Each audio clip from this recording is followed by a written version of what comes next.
the person that will win will walk into the Unity Palace and we celebrate him together.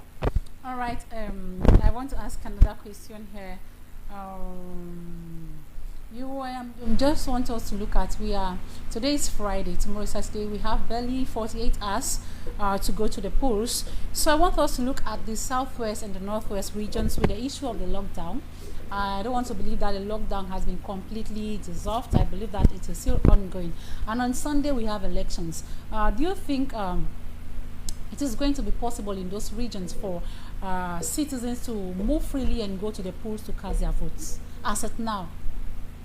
It will not be possible, Madam Everson, and to all Cameroonians. That is the two regions that are really in this distress and well marginalized during registration, and even when there are areas that when you talk of Elekam, the people surrounding you can gun you. There, when you talk of Lekam in some areas in Northwest and Southwest, they take you like a traitor. So a blackleg. Like a blackleg.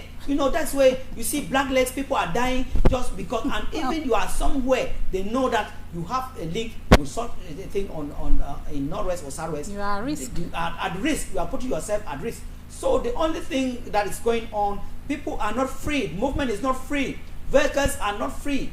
They are not even moving. The security threats there are so dangerous. And on this point, we of ISCC are calling on the people to be resilient. So the resilience first, that is yourself first, your security first. When they talk of security, the security people that are there, the security officers, government security officers that are there, cannot be accompanying you where you are going. But when you see that you are in danger, you better stay put than going to put yourself at risk, because we cannot accept that. You cannot accept, because it is so, the security are too much to the level that many have lost their lives because they want to do the needful, they want to do their civic rights. Like some going to register, they had issues on the way. Did you see that? And the registration was not even closer to the people, it was at some specific places and far away from the population. So it is most of the people that are going to vote are only people that voted maybe in 2018. And even to go to where the voting will be, I think it is not possible, because the security threat from the unlawful people, the ambas, is too much. It's too much on ground. And this shows that the government should see that, look at the bigger picture of coming to the table, of negotiating, of having a dialogue, of announcing even ceasefire. And because if announcing the ceasefire, only by announcing the ceasefire, people will celebrate. And I think it is also an advantage to the regime in place, because if they are not going, people are not coming out to vote to choose their leader for the next 7 years, the regime in place is well seated in Northwest and Southwest, and they will take their thing as they want to take, because the unlawful groups of people have not given the right the people to go out and exercise their civic right. You see, this fight between the government military and the diverse conflict armed groups is causing, putting the civilians at risk at each minute. I say at risk at each minute. So do you think the low turnout, maybe the envisaged low turnout, if we worried about there being a low turnout in voter in the northwest and southwest regions, this low turnout, do you think is going to affect the opposition negatively?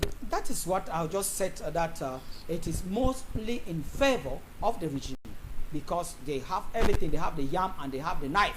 The low turnout will affect the opposition political parties seriously. I say seriously, because people will not go out to vote. So maybe only at dotted areas, and that dotted areas, it is not the massive people that, because people are eager to do their civic right, but because of the security threat, they don't have this freeness of movement. They don't do their will. they are being pushed to the wall, they are being intimidated, and some of them are being killed because in the course of doing it, you are caught, you attacked black leg, you attacked a red leg or white leg, you attacked somebody who take information and like slenders, you take information from here and give to here, and many people have lost their lives. The loss of lives have been so many people have lost their lives because of that, just because they want to serve the government genuinely.